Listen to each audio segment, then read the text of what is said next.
Hello. Hey, how you doing? I'm doing all right.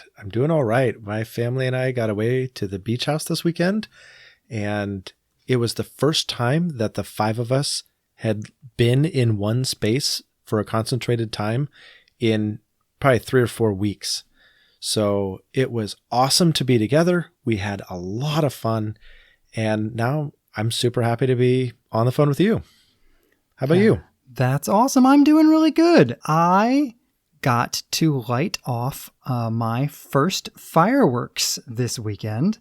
As of recording, this last weekend was the 4th of July weekend, and I have never lived in a place where I could light fireworks off before. So I lit off fireworks for the very first time. That's great. And I assume you did so COVID-free? Yes, I am COVID-free.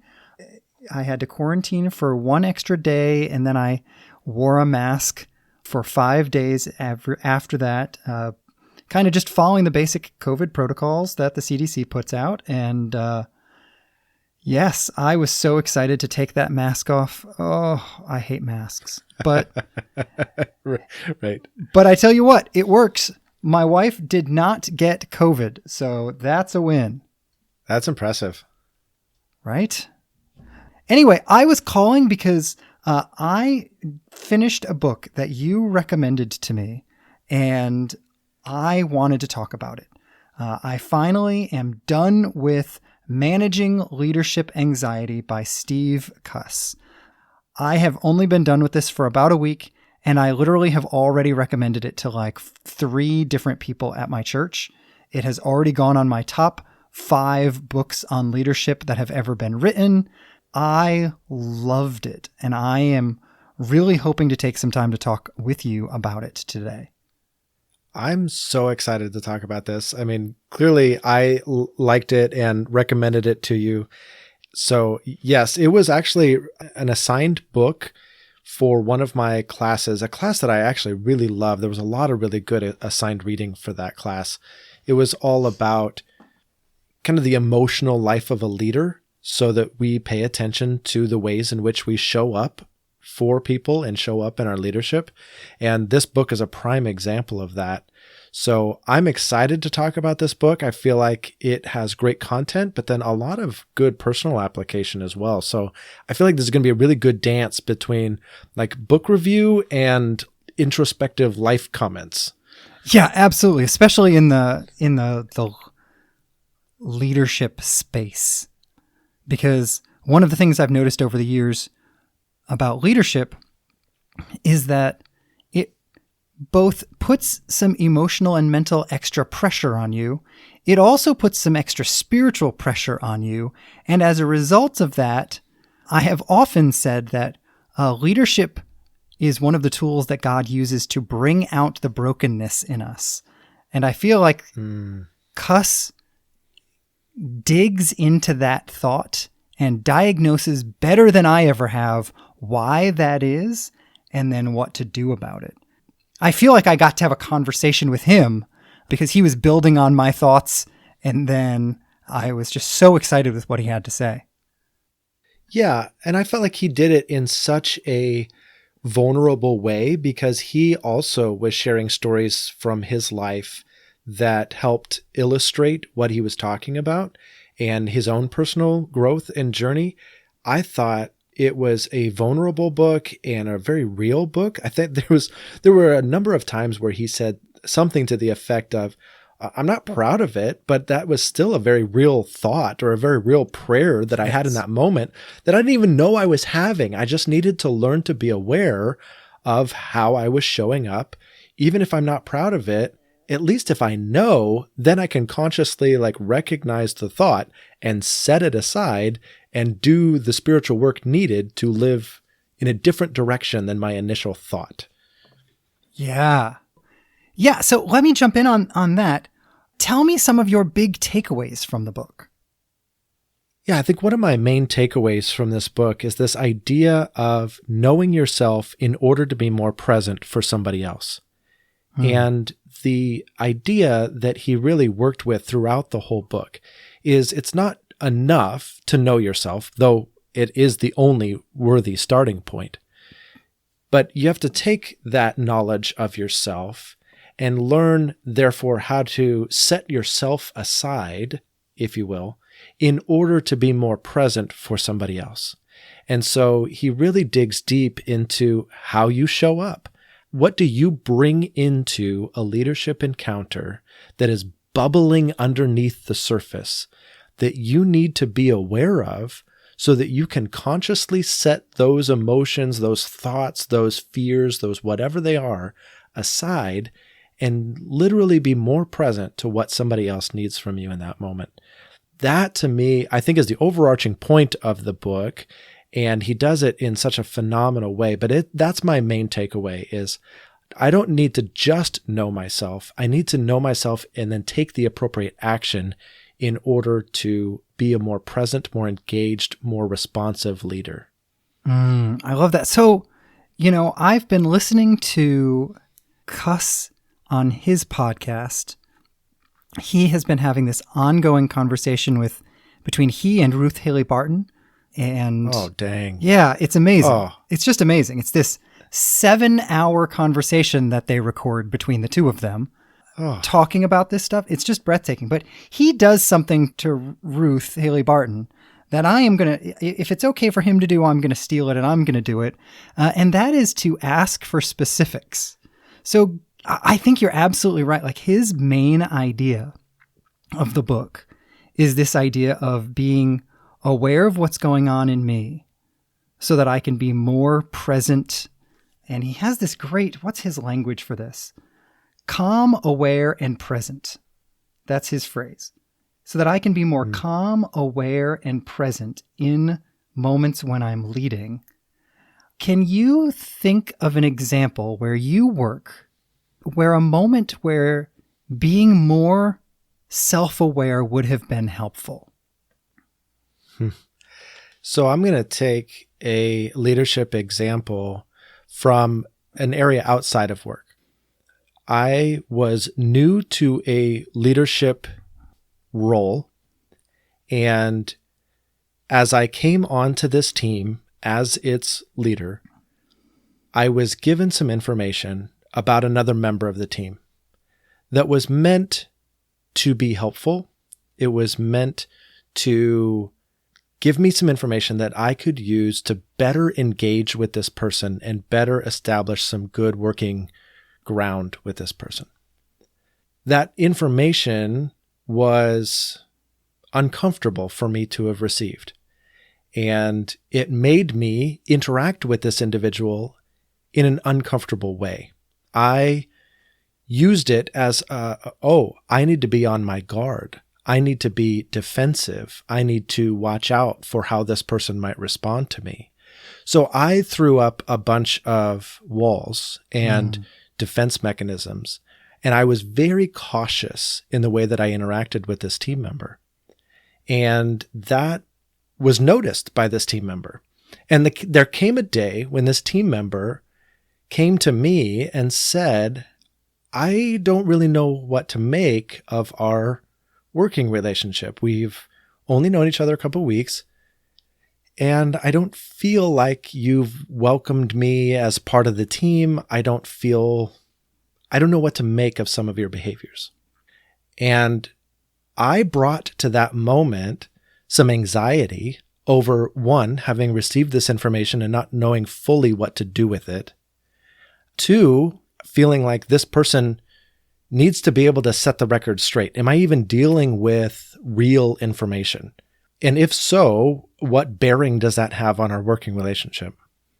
And three, I just felt a lot of anxiety, a lot of discomfort in the way that we had interacted. We just had never found our footing in our working relationship. So I was very eager. I had all these mixed emotions roiling underneath of me that I didn't realize I needed to set aside in order to have a more productive encounter in that moment. I saw this statement that this person gave me. Hey, I don't know what to make of the way that you've behaved thus far. as, oh, great, this is the opportunity to relieve myself of this anxiety.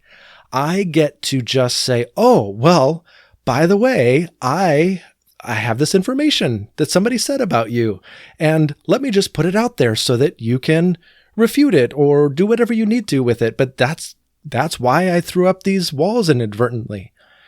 It was my desire to be relieved of that anxiety that caused me to say, hey, somebody said this about you, which is not what anybody ever wants to hear.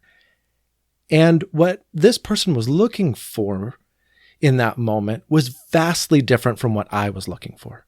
I was looking for an opportunity to relieve myself of the anxiety that I felt. This person was looking for, I don't know that you trust me, you like me, I don't know that I can feel safe with you.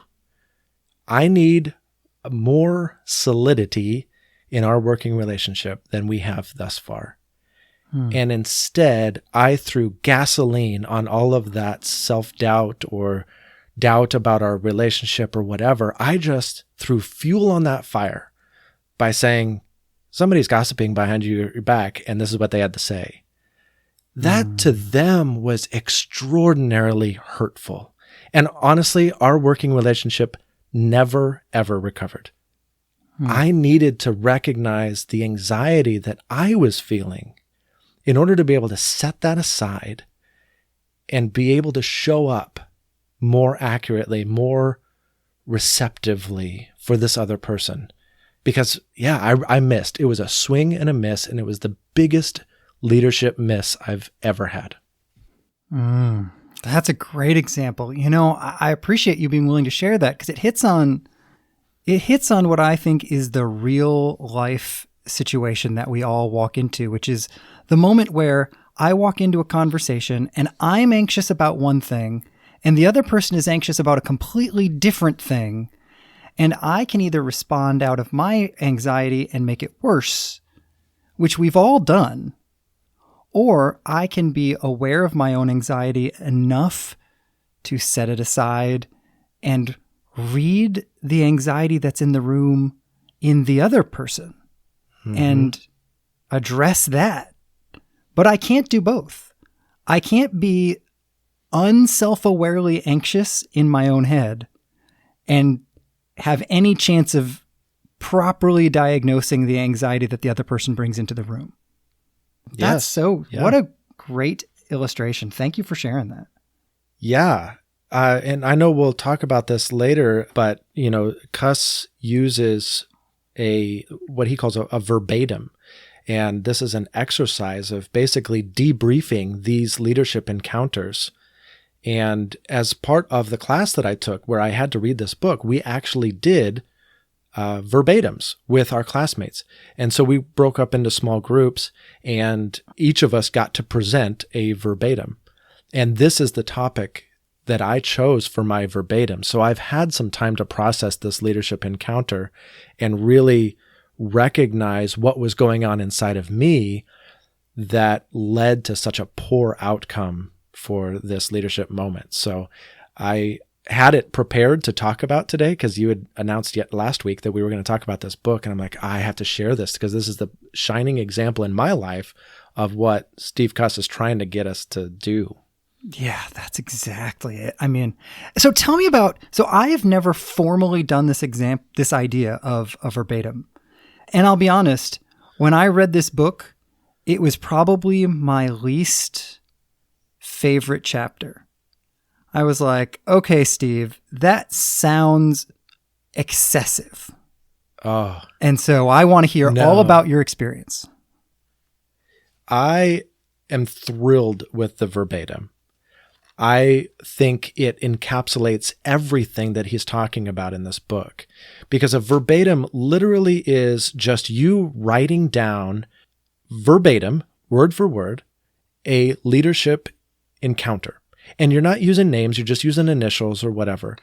And you're describing accurately what was said on both sides, but more importantly, the internal monologue or the feelings that were associated with that part of the conversation. So you break up your encounter into various columns. that, this is so-and-so said, this is what I said, blah, blah, blah. But then you also have these columns that say, then this is what I was thinking. This is what I was feeling. This is what was going on in my physiology at that time. And my heart was racing, or this is what I thought. This is how I interpreted what they said, or kind of all of the different subtext that goes into it. And then when you present it, so you also, there's some like background information that you share at the very beginning in paragraph form that sets the stage. It talks about what you were bringing into this moment and the things that you were feeling, and I didn't get my coffee yet this morning, or whatever it is. And then you rehearse, like you just literally verbatim read through this encounter, and then the other participants are there not to solve the problem, not to say, oh well, this is what you should have done, but it's much more probing underneath the surface to help you realize what was roiling underneath. And so they're asking probing questions. What were you feeling? Why do you think you were feeling that? Or challenging some assumptions. Well, I heard you say that all people ought to do blah, blah, blah. Is that true? Do we really, you might feel that way, but you want to take a second look at that, or what have you. So I found it to be a really, really good experience. I can imagine, this was just with classmates, but I can imagine in a working team, the power of the verbatim comes over multiple times of doing it. And so as you as a team start to gel and start to have these conversations and start to recognize the ways in which you show up to these leadership encounters, I can imagine that you would ultimately be able to do your own verbatim before you even show up to do the verbatim with your team, because you've trained yourself to recognize these things about yourself, so that the next time you have a similar leadership encounter, you know what's roiling underneath the surface and what you need to do with it. And so I think, just like you were talking about with the Rule of Life episode, and how we need to exercise our souls through meditation, and that this is an act of teaching ourselves how to pay attention and how to meditate. That, I think, is the same idea with the verbatim. It's teaching your brain how to monitor what's going on underneath the surface, and it's doing so in a safe team environment. Yeah, no, and that makes sense. It's funny that, as you're describing it, I'm thinking to myself, in practical reality, if I had 2 or 3 other peers that I got together with for coffee every other week or once a month or whatever, and we just rotated around the circle presenting a verbatim, that would be a life-changing experience. Yeah, absolutely. I think your team dynamics would shift in really, really positive ways. But you've heard a lot from me in my processing of this book. I obviously loved it and recommended it to you. You've picked it up and loved it. What have you gotten out of it, and what makes it such a highly prized book already for you? A lot of things. First of all, for anybody who's an audiobook listener, any Australian narrating an audiobook is a wonderful gift from God. I mean, it's just always great. English accents, same thing. It's just great when the person sounds different from me. It does help me stay focused a little bit, but it's probably why I like his podcast too. Seriously though, I do enjoy when somebody's narrating their own book. I find that very helpful. But the first thing that I really found wildly helpful was his simple one-word definition of anxiety. And he said, anxiety really is nothing more or less than reactivity. That is such a great summary statement of what anxiety is. When I am my most anxious, I am my most reactive. I'm not my most authentic self. I'm not being who I like being. I'm not exemplifying what I like about myself. I'm just responding. And this ability to not be reactive, but to choose response, and I think it was one of the early chapters, he talks about how there is this, here it is, this Viktor Frankl quote, between stimulus and response, there is a space. In the space, there is the power to choose our response. In our response lies our growth and our freedom. This idea that we have space between stimulus and response to make a choice is a really powerful idea to me. And this idea of calling anxiety reactivity is very, very helpful. First of all, because it brings it out of the realm of feelings into the realm of actions in a way that I find helpful to therefore respond to. I can't stop feeling anxious, right? I don't know if you've ever tried to stop feeling a feeling, but it doesn't really do much. And so giving myself permission to feel whatever I'm feeling, but acknowledging that the actions associated with that feeling coming from a place of reactivity is just really, really helpful. The other thing he said about anxiety that I thought was really great, he said, anxiety is an early warning system that tells you you are believing you need something that you do not need. Yes. So I believe I need validation from this person in front of me. I believe that I need to be able to fix the problem of the person in front of me. I believe that I need to be able to convince everybody to agree with me. I believe that a meeting ought to end with me being acknowledged to be the person who has the right answer. I genuinely believe a lot of those things. Sure. And a lot of those things are completely out of my control. I cannot guarantee in a meeting that everybody is going to walk out of the meeting thinking that I have the right answer. I cannot be the person who fixes everybody else's problems. And as long as I believe those things, I am in for some serious anxiety because I'm attempting the impossible. I have decided I am only going to be emotionally well under a set of circumstances that I don't have control over. Other people have control over. That's not good. Right. And you're a slave to these outcomes when you don't really have control over making them possible. But even beyond that, the premise itself may not be worth affirming. Right? I don't think any of us should come out of every single meeting with everybody thinking that we have the right answers.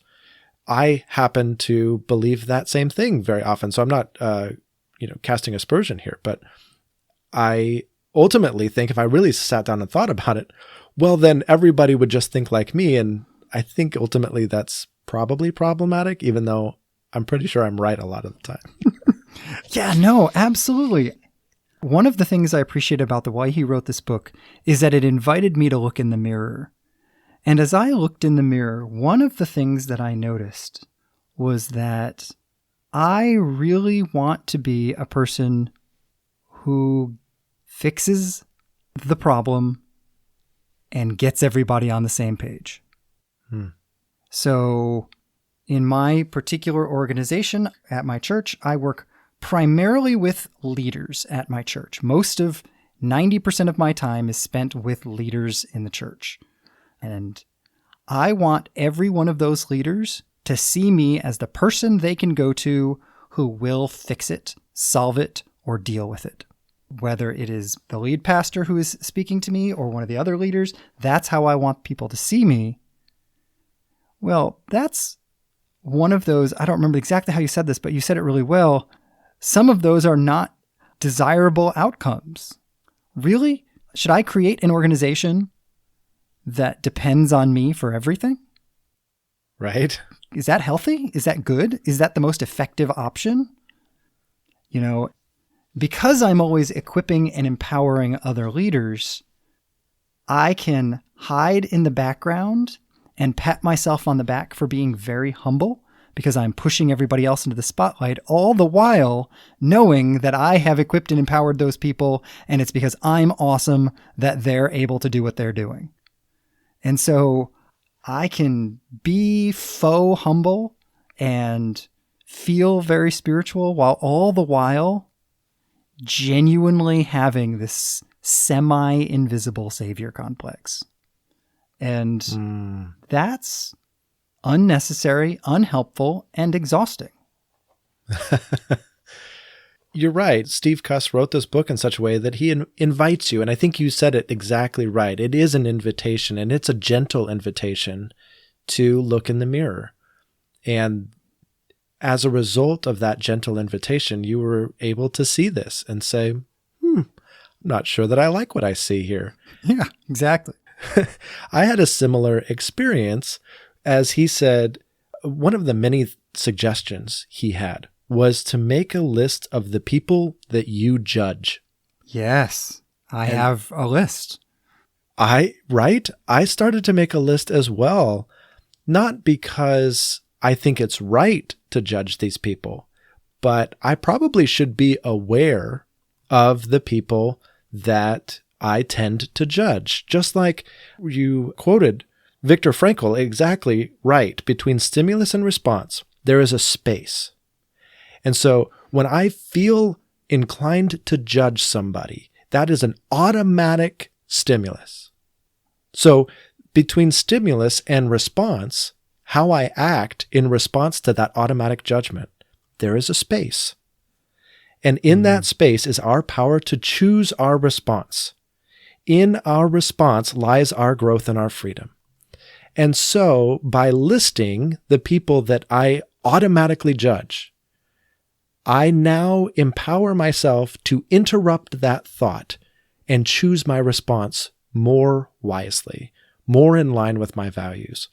And so some of the people that I know I tend to judge, people who create their own emergencies.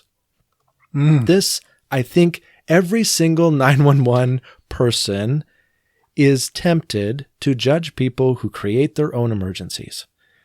And it is really hard sometimes to feel the compassion necessary to somebody that is really in a tough spot.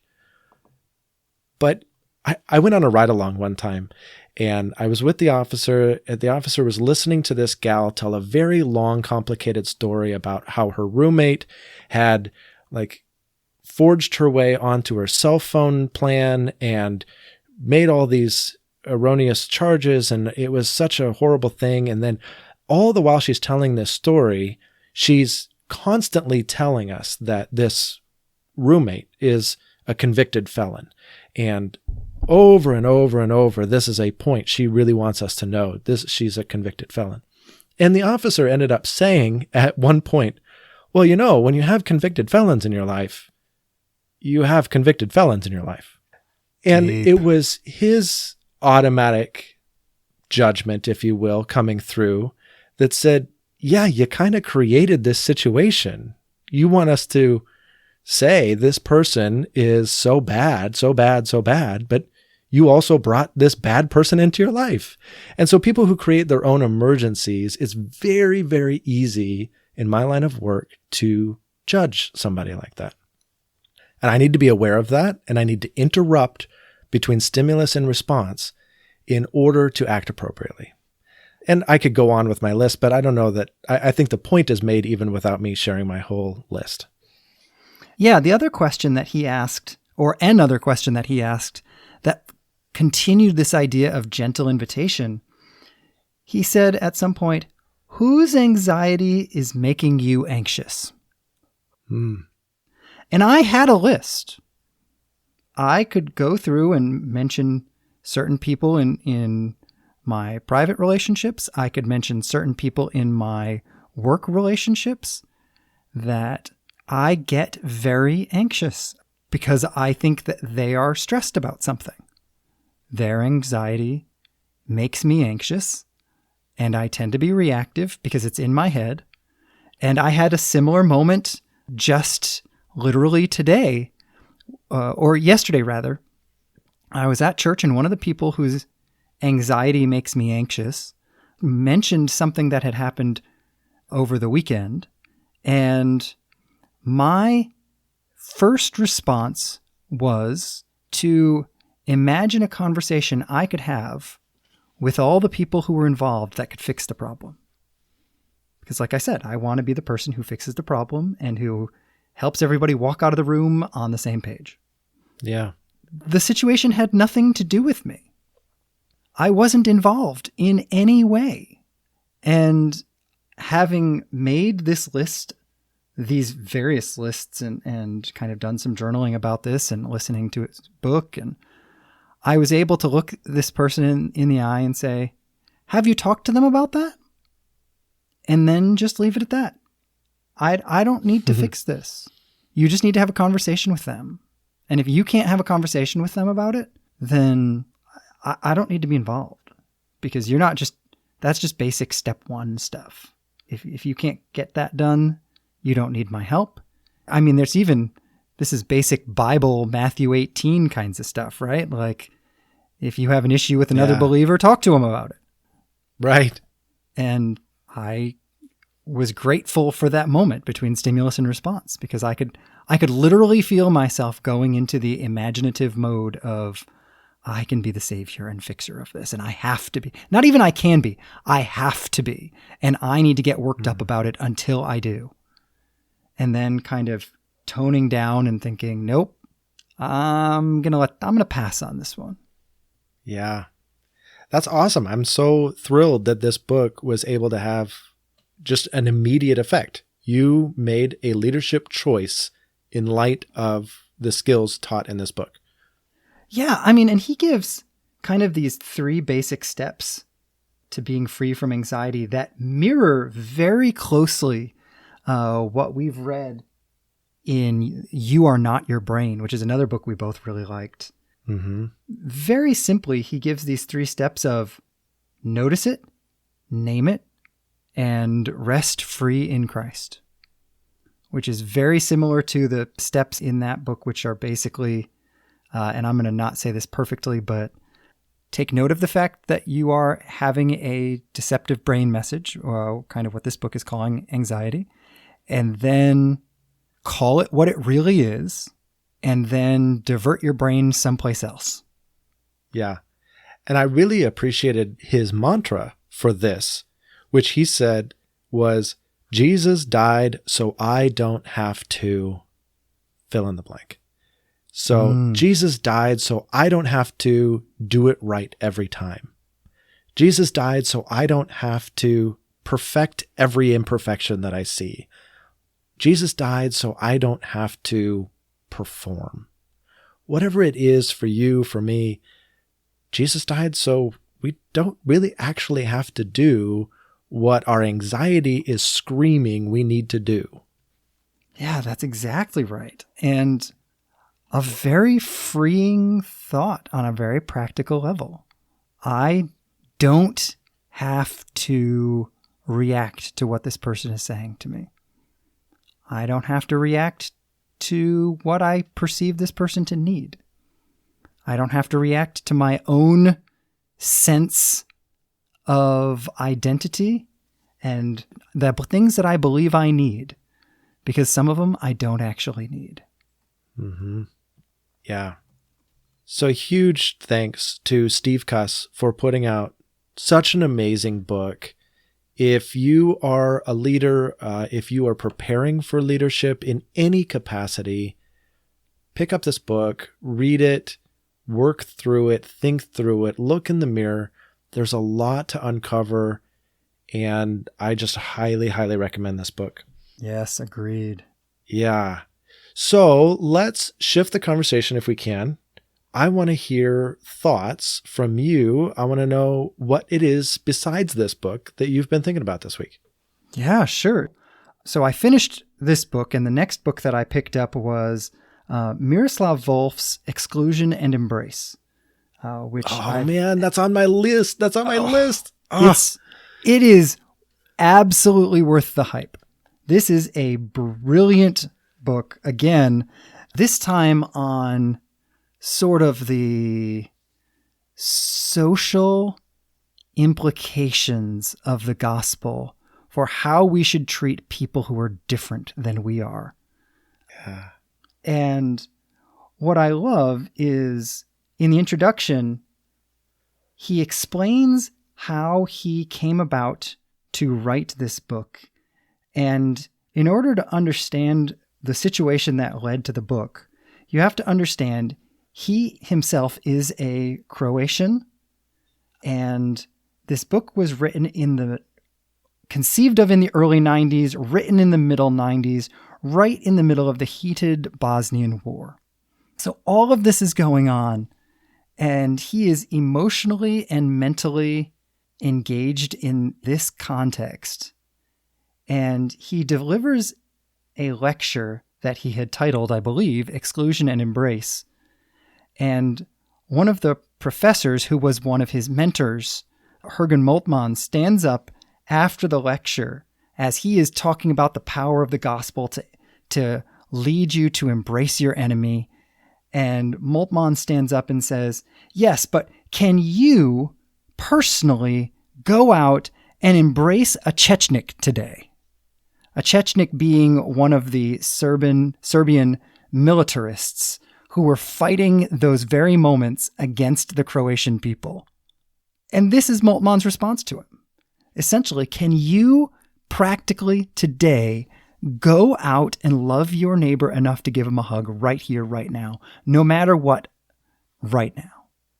And that was such a complicated, difficult, challenging question for Wolf that he ended up writing this 500-page book to work out his theology to a more fully meditated and fully thought out place. And I just love the fact that he was willing to wrestle with it on such a practical level for himself. I think that's amazing. What about you? What are you thinking about? Yeah, I want to jump in though first on what you had said. It reminds me of Eugene Peterson. As he grew as a writer, he really discovered that what he needed to be doing as a writer was to write heuristically. In other words, write in order to discover. And not in order to teach, not in order to disseminate information, but literally to write in order to discover. And it sounds like you're saying Wolf did that in his book, which makes me want to read it even more. It was already really high on my list, but I have it in print, and I can't do any personal print reading during the semesters for seminary, but I took the summer off, and I had to decide what was going to make my print reading list for the summer, and it almost did, but it didn't make it. So now I'm like regretting that decision. I really want to read that. I'll tell you what, I got it on Audible, and I'm listening to it when I run. And, you know, I had said to my wife, well, I've never read it because of this exact problem that you're describing. And I said, I just assume that it is way too complicated for me to listen to. And she's like, no, you can listen to it. It'll be fine. That is not entirely accurate. Okay, that's good to know. However, it is doable. It is not the hardest book I've ever listened to, but there are moments where I realize he just said something very complicated and I didn't fully get it. So I would say I'm getting 85%, which is adequate for me. I'll live with that because otherwise it's a get nothing. And 85% of an amazing book is way better than 100% of a useless book, which is what I would be reading otherwise. Yeah. Okay, well, that's good. I will keep that in mind in terms of how I'm going to tackle that book. But my thought for this week... I'm sorry. You had a thought about Eugene Peterson and the idea of heuristic writing. You can't have another thought. Okay, well, then I'll save it for another week. All right. No, I'm kidding, of course. Tell me your thought. So this is a kind of a banner week. I never have thoughts about a TV show. Ooh. I very rarely watch TV. I just don't have time for it. I don't have patience for it, quite honestly. But my family likes to watch TV and they want to watch TV with me. And so sometimes I succumb to a show. And this weekend, while we were at the beach house, I succumbed to a show. And it is a brand new series on Netflix called Snowflake Mountain. And if you intend to watch this, spoiler alert, Spoiler alert. So please feel free to just skip to the fact that we want you to like us on Facebook and comment on all the things that we're talking about. But Snowflake Mountain is a tentative recommendation. I say tentative because it has a lot of language in it and kind of just some language around kind of foul concepts at times. However, that is not the bulk of the show, but it is prevalent enough that it got an MA rating.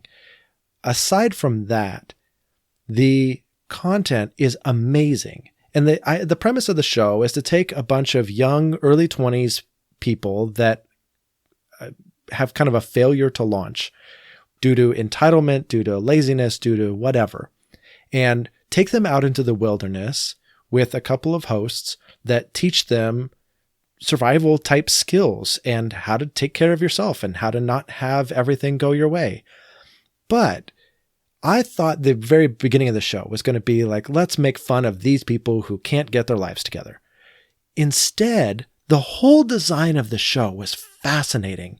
They made the challenges incremental and appropriate to their ability, but very much pushing them beyond their abilities, but step by step and incrementally, and with a lot of carrots, a lot of rewards along the way. And one of the main carrots is that somebody's going to win $50,000 at the end of this. The trick is everybody has to be in it together, because any contestant that quits, the pot goes down by $5,000.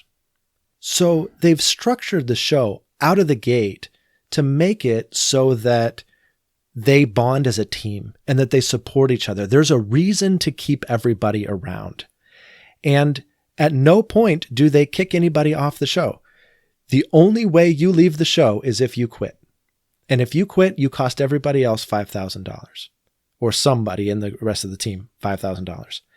And then throughout the show, they reward positive behavior.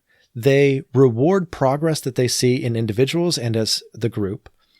And they are very encouraging, but they also really push people and make them take ownership of their lives. Anyway, it was a fantastic show. I loved the way that they just built the psychology around, no, you're here to grow. And because you're here to grow, we're going to push you.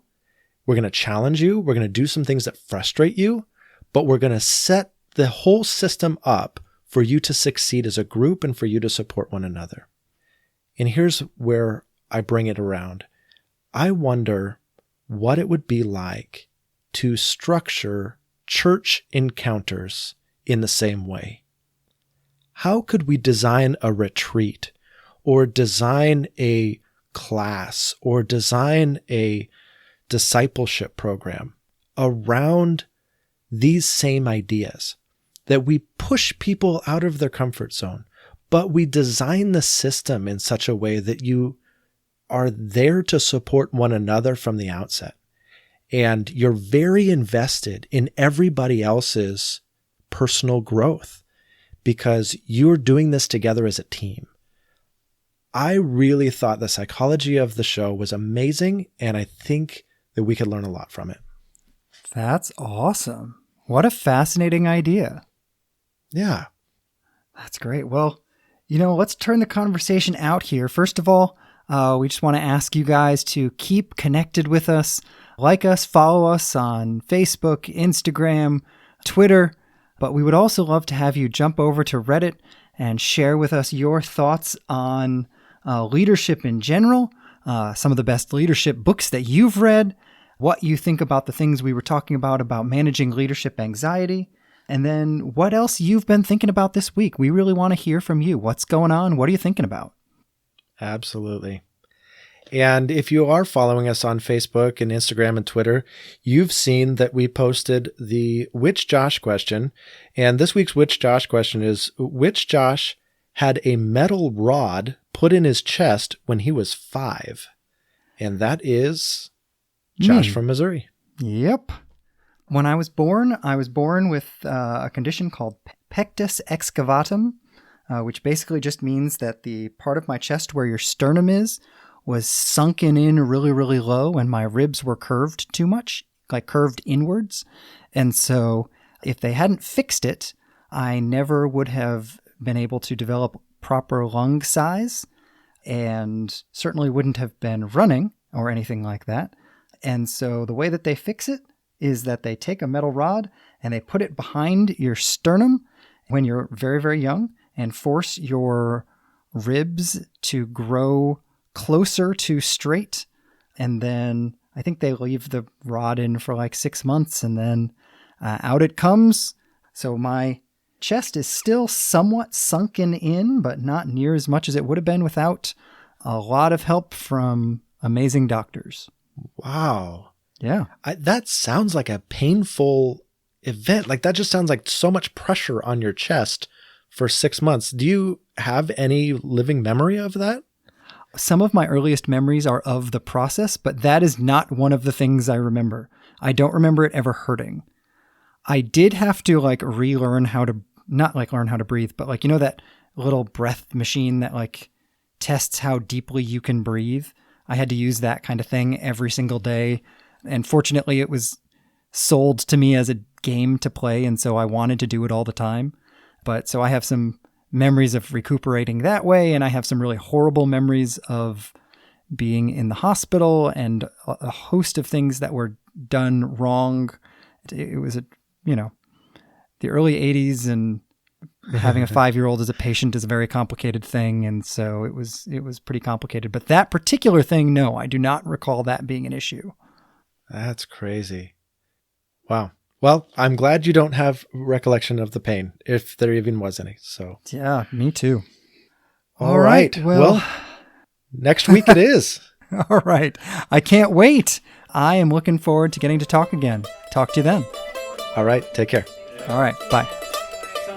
Bye. Bye. Bye. Bye now.